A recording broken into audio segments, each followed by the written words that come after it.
Hello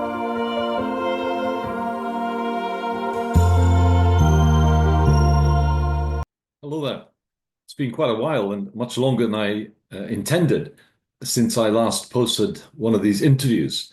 And in fact, the first two of this new batch I've had sitting on my computer waiting to be edited for probably about 7 months. So apologies for the delay and thanks for those who've been in touch to ask when the next ones are coming. This interview that I'm doing, posting today, is with Peter Grainger. Peter, now retired, living in Edinburgh, served overseas with Wycliffe for a number of years, and then pastored two large churches in UK. He's also been involved in the training of preachers, and I'm sure you'll enjoy his style, his approach, and also what he has to say. Thank you so much for taking the time to chat. Mhm. Good to touch base with you anyway. Yeah, good to be here on Zoom. Peter, let's begin. How did you first sense God's call on your life to be a preacher? That's a really interesting question. So I think the first time I ever preached, I was probably about 15 or 16. My father, my grandfather, my great-grandfather were all Methodist local preachers. And so when my father went out preaching, he got to taking me along as a boy with him. I had a very good boy soprano voice, can you believe? And sang in all sorts of places. And eventually he said to me one day, "How would you like to lead for me the service?" And I said, "Okay," because I'd seen what they do, opening prayer, hymn, prayer sandwich, quite straightforward. And then eventually he said, what do you think about preaching? And I could try. And I started preaching at that age, not a great deal, but I guess I felt a sense of fulfillment in doing it, and so to move on from there, when I got to 18, I went to university to study the Bible at Sheffield University in biblical history and literature, which was obviously a secular university, growing up in a small little Baptist church in Derbyshire, where I grew up in Chesterfield. But it was a good department because it'd been founded by F.F. Bruce, who was the only leading evangelical in the first part of the 20th century. And so it had a fairly conservative tradition. And it was a big challenge, obviously, to go from that background and study critical theories of the Bible and everything else. But I had lecturers who helped me, a guy called David Payne, who was a leading professor there, who was an evangelical. It had a strong brethren tradition, actually. Several of the lectures were brethren, open brethren, mostly. And so with that, and then in the middle of all that, it's a strange thing, in the middle of all that, I got gripped with the vision of Wycliffe Bible translators. And so halfway through my university, when the going was very tough, I wrote to Wycliffe and said, "I think I'd be interested in working with you. Can I start next week?" sort of thing. It was a bit naive. And they could encourage me to finish my degree. And after my degree, I went straight to Wycliffe to do their training courses, which were incredibly intense. They ran a beginner's course for 3 months and then an advanced. There were summer courses. It's called the Summer Institute of Linguistics. So the second one was advanced, and they were both about equivalent to 1 year at university in 3 months. Wow. So, and that's where I changed tack, really.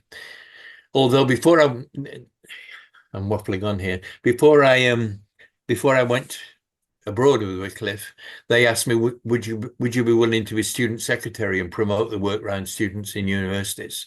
So I spent 2 years literally doing thousands of miles, traveling the length and breadth of the UK, speaking at CUs in different universities, and that involved preaching as well. So it was quite extensive preaching.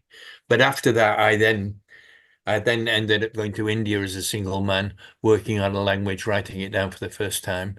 And then I came home and met my wife, and we couldn't get back to India. We went to Pakistan. We were there for 4 years, the first Wycliffe team there. And then we ended up in Nigeria for 2 years, living in a mud house with 2 small children, writing a language down for the first time. This is a long answer to your question. All right. Well, good.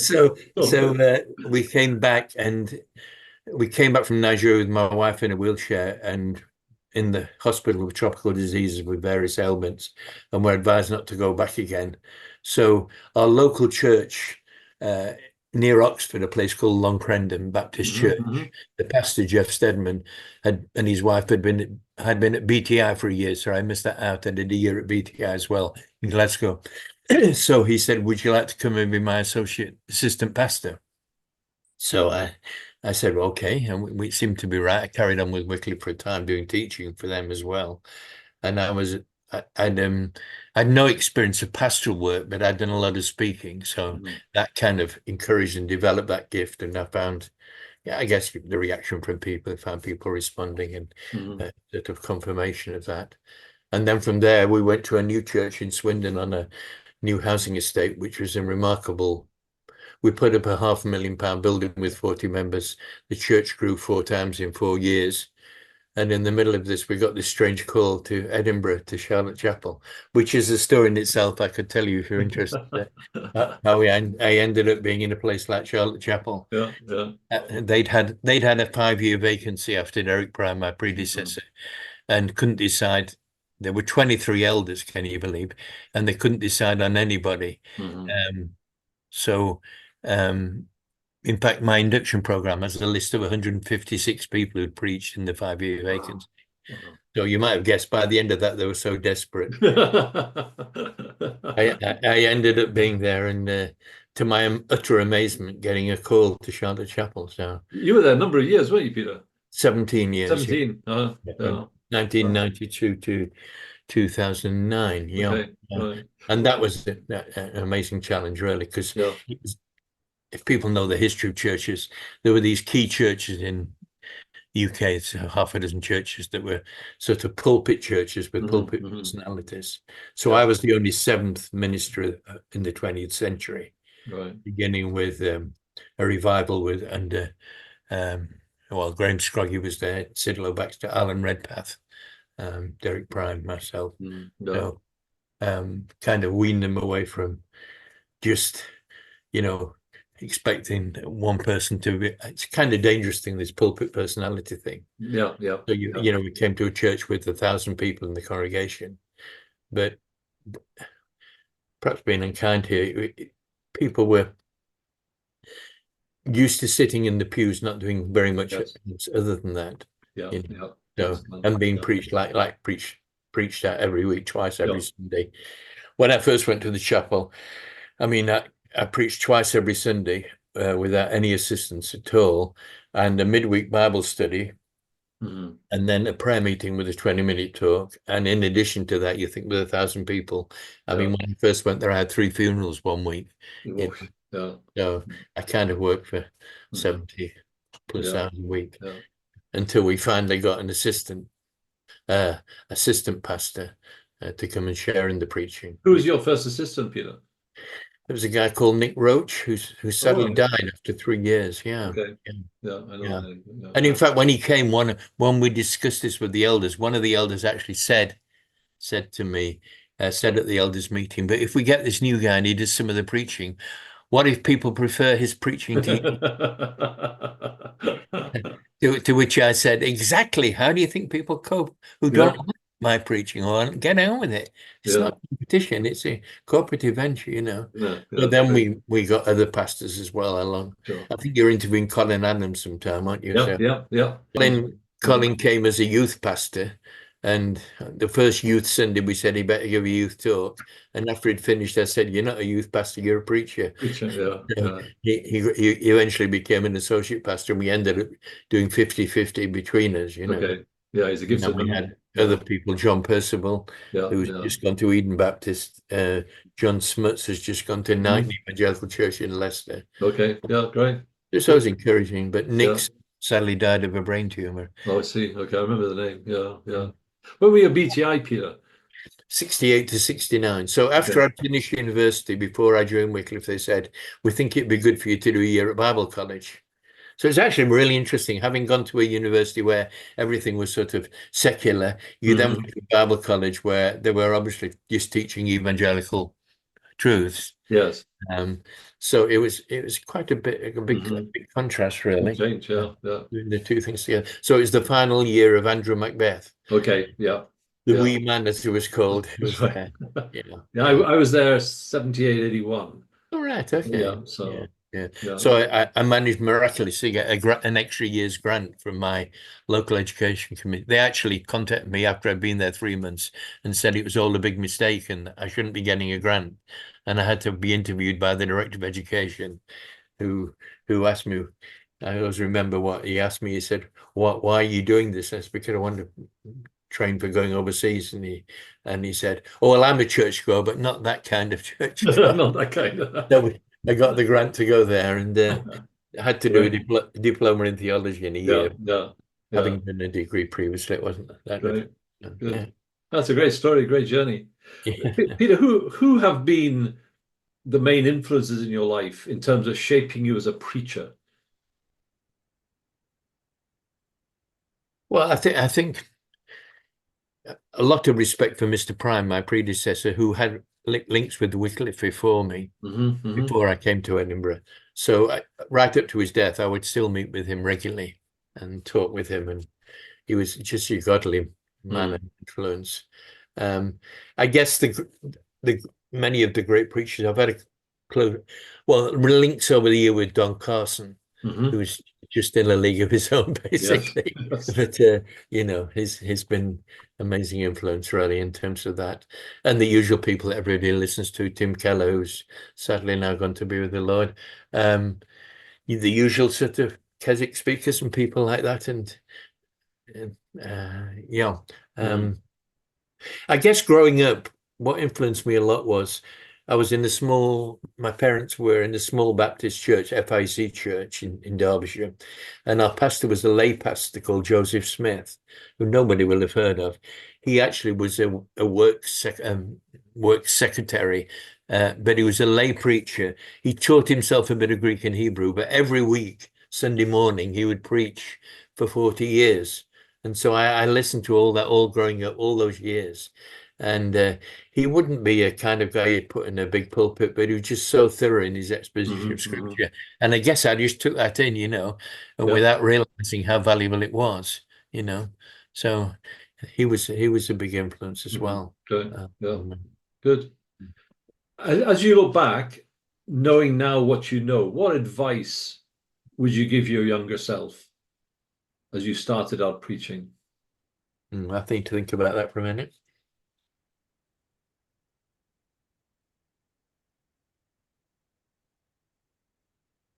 I think there's always a danger in preaching that if you're good at it, people respond to that and it can go to your head very easily. Hmm. If you see what I mean. I mean, people, you know, um, I still meet people who say, I think, oh, I was a student in Glasgow, but I came over every Sunday to hear you preach, which kind of sounds wonderfully flattering, but it's kind of worrying in some ways. Hmm. Um, I think I'd be a bit more. It's really hard to say. I think because I'm such an intense person and I don't like settling for second best. I think to recognize my own limitations more. Okay. I think to be involved corporately with other people. So after I left the chapel, I've been involved in mentoring preachers in Mhm. teaching in two colleges at Faith Mission Bible colleges, and also in uh, the Free Church in uh, Edinburgh Theological Seminary. And I did a lot more there, realizing how I could help other preachers. Mm. I think I'd have devoted more time to that. It was just so intensively busy at Charlotte Chapel. I didn't have time for that. And when I did it, I found it was really helpful to other people. So I wish I'd done that before. And people say to me, "Well, you trained up these really good preachers that we mentioned." I said, "Actually, I didn't train a lot of them.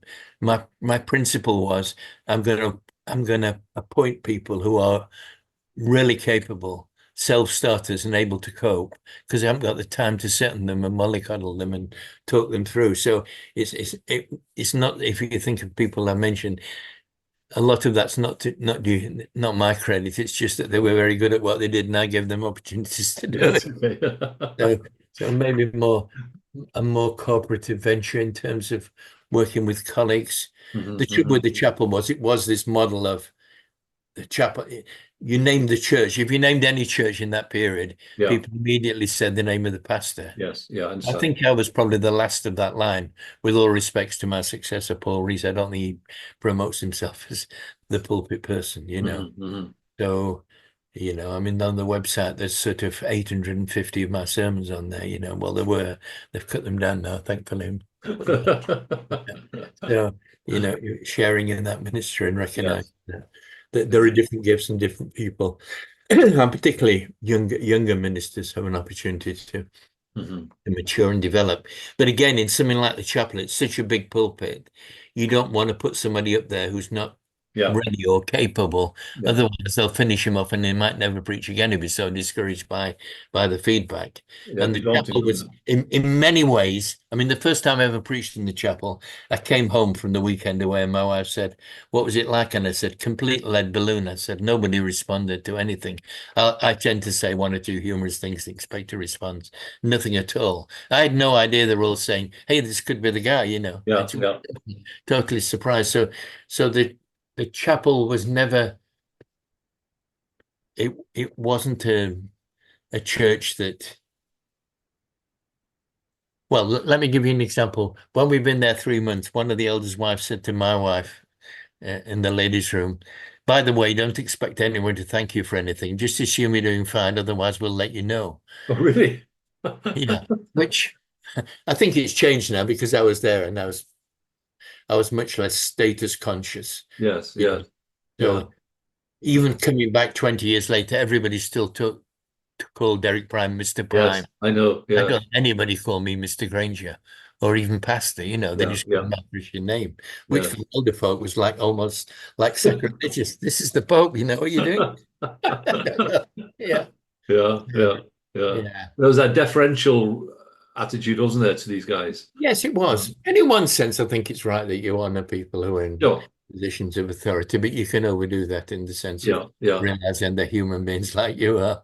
Yeah. Yeah. Yes, yeah, And in yeah. one sense, you can't control how other people view you, No, but I think we need to keep bringing ourselves down a peg or two every now and then, just to yeah, burst our own balloon, if you like, and yeah, remind folk. yeah. Yeah. Uh, And yeah, I think that's right. I mean, on the other hand, I think you do need encouragement from time to time oh, to know. sure, yeah, absolutely, uh, absolutely, yeah, But it's a bit like, what is it, you know, don't be inflated by praise and don't be too discouraged by criticism. criticism, yeah, Steer an even course down the middle if you can, you that's know. right. It's not easy to do, but it's a good principle, isn't it? Yeah. It's a good principle. And Yeah. when all said, and I was talking to a Christian leader a few months ago, and he said, you know, in 40 years, nobody will remember it. Hmm. And that's absolutely right, you know. That's right. That's right. Think of our Lord's words, you know, don't rejoice about the Spirit's being submission. Rejoice that your name's written in heaven. That's Exactly. the ultimate.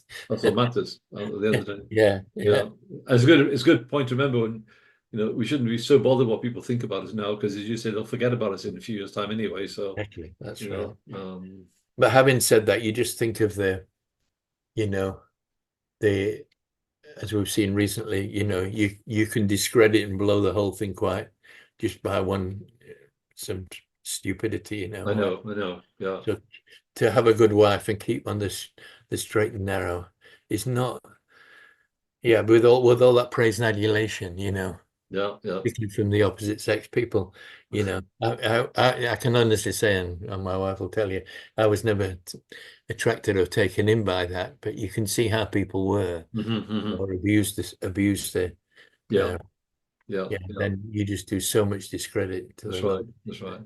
And also, these guys, the dangers they set themselves up. There's no accountability. So Exactly. there's nobody willing to speak into their lives and say, "Hang on a minute, this isn't right." Yeah, Peter, yeah. as you observe the preaching scene from your vantage point, what are your takes on it? What encourages you, and what bothers you, if I could put it that way? Hmm. I think I'm always encouraged. Start with the encouraging side. I'm always encouraged when you get, well, it's usually younger guys because I'm 77, so that- it's always encouraging to hear somebody just simply preach and expand the scriptures and teach God's word.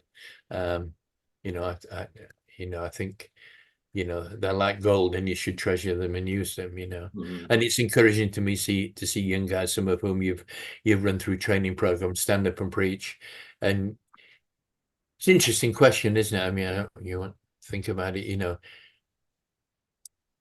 can you improve people, who aren't great preachers?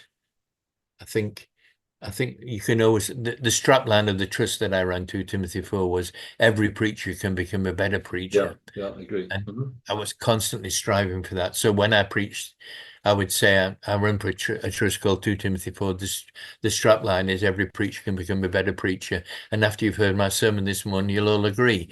And they all laughed and thought it was false modesty. But it wasn't. No, I mean, I'm still striving to do better. sure. And all things like that. I think the discouraging thing is where you get people preaching who is just just superficial, and Mm. there's no there's no textual integrity to it, to looking at the text seriously and seeing what it says and what the challenge of it are. Yeah. I think people can get away with a lot of things who aren't Mm-hmm. okay. Yeah. So we have a thing in our church, which I've not seen in many other churches, if any. We have a thing that when you're preaching, people are encouraged at the beginning, as you hear in the sermon this morning, there'll be questions you have and questions you think about. Everybody now in the church has got, well, most people in younger generation, they've all got phones. Mm-hmm. We've got our own church app, and you can post questions during the sermon. So after the end of the sermon, it usually finishes with prayer and with a song or something. Then the person leading it, the questions will come up on the screen. Okay. And you can pose questions anonymously if you like, and you can vote on the ones you like best. So you normally have chance to answer 3 or 4 questions. It is a salutary experience. Mm-hmm. Mm-hmm. You sit down and think, that's it, explained everything. What could they possibly want to know? The first question is, who are these Gentiles you keep talking about? And you realize the level of biblical literacy is so low. Yeah. You've got to, Right. so it's a really interesting exercise to do that. It's got disadvantages. Sometimes it loses the impact at the end of the service. Yes. You're answering questions. But I think it says to people, we're willing to try and answer your questions, and you've got to be quick on your feet. Around my colleague at Hope City, he's very good at this. I'm the person who goes home and thinks, oh, I could give a much clearer answer. I wish I'd said that. Yes, we just thought about that before. Yes. But no, it's an interesting exercise. We did something similar at Broxburn for the last couple of years. After morning service, we encouraged folk to stay for lunch, bring your own sandwiches. Yeah. It's a small group.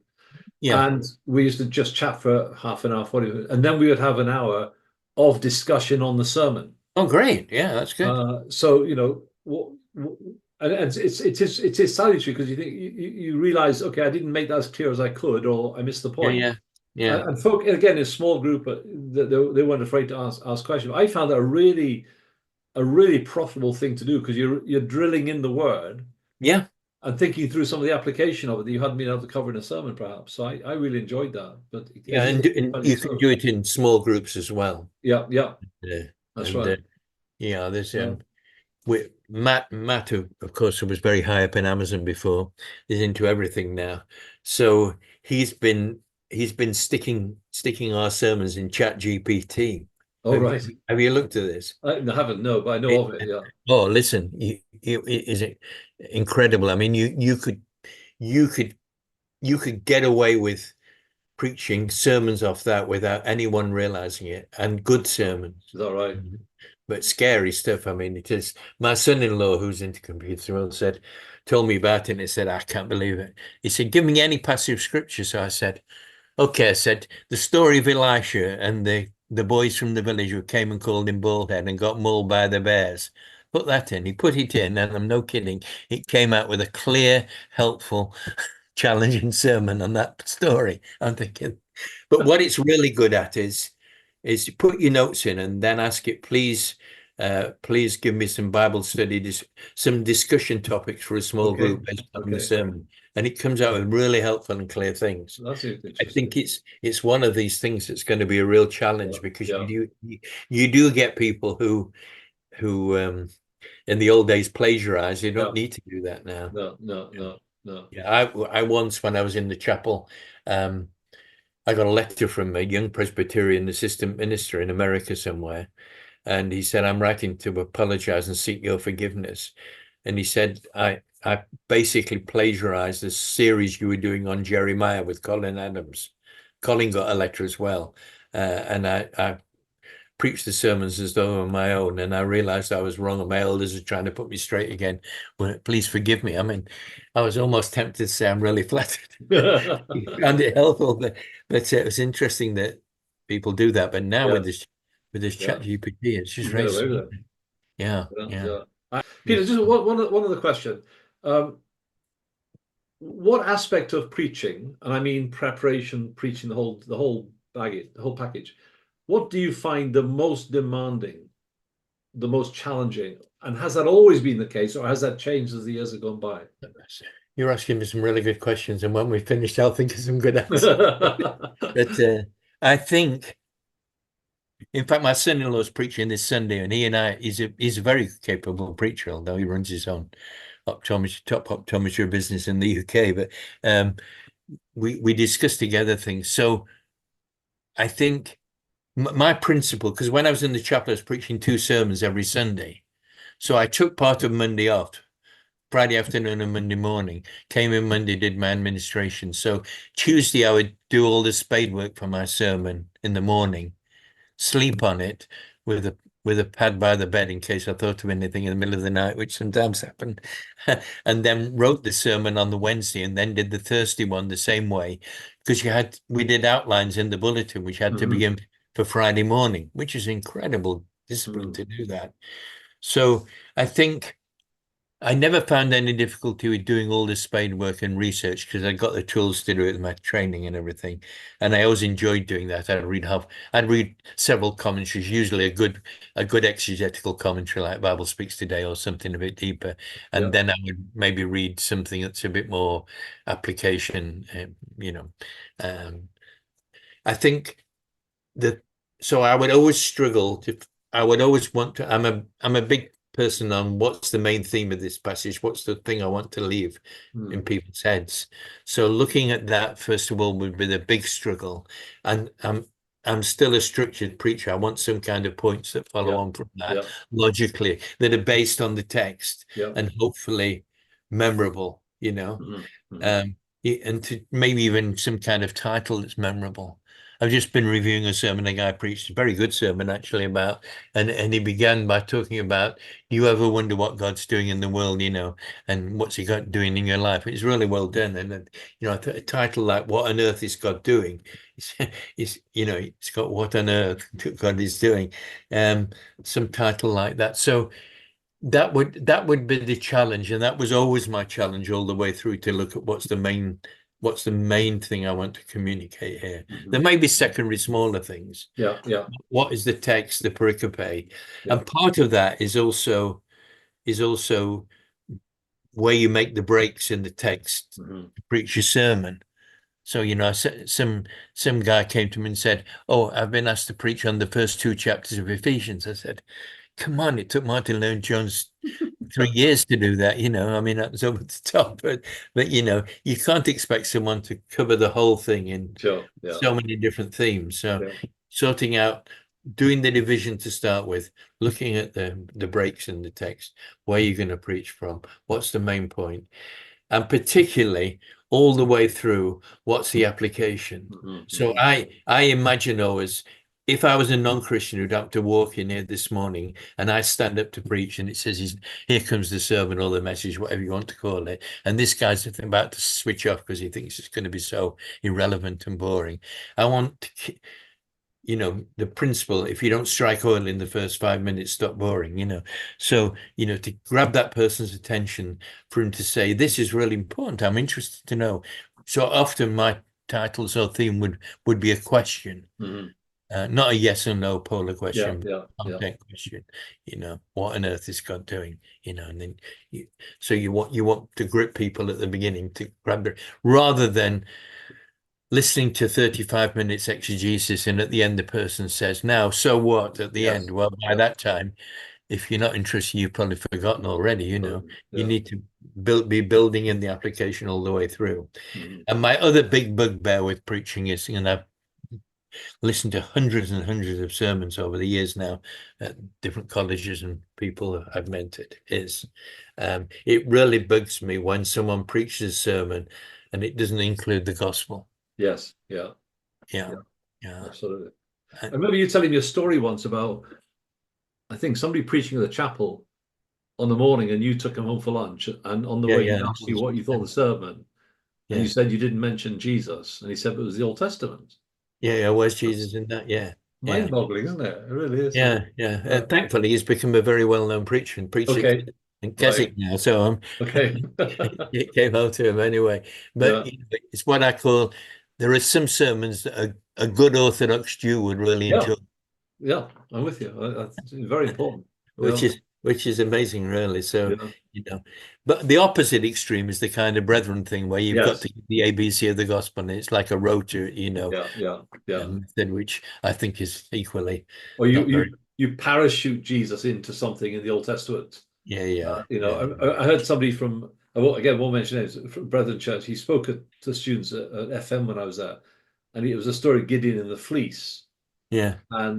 And he said, of course, you know what this is? This is a picture of Jesus suffering, because just as Gideon wrung the fleece out, so God wrung the suffering out of Jesus. You see, and I'm Yeah, thinking, so how did he work that one out? And I think in my head, he says Jesus must be here somewhere. yeah, So fleece, where do you get fleece from? A lamb, lamb of God. yeah, yeah, You yeah. know, I think that's his whole thought process. Absolutely terrible. Yeah, Fortunately, my students saw it and didn't actually laugh in his face, but realized how ridiculous it was, you know. But you get that spiritualizing all the yeah, time. It's terrible. yeah. Um, My favorite story was the guy from Glasgow was preaching on Gideon and the fleece, and he said Gideon put the fleece out, and it was in Glasgow. Next morning, when he got it, someone had stolen it. very good. Yeah, but Yeah, that's that's even worse. Yeah, trying to shoehorn Jesus into somewhere where yeah, yeah. there's, That's right. there's That's nothing right. wrong. But you've got to know the obviously the narrative, the Mhm. meta narrative of the Bible story, Yes. and when Yeah. this passage occurs at that point, and if Yeah. it's Old Testament, it's looking forward to the coming of That's Christ, right. That's right.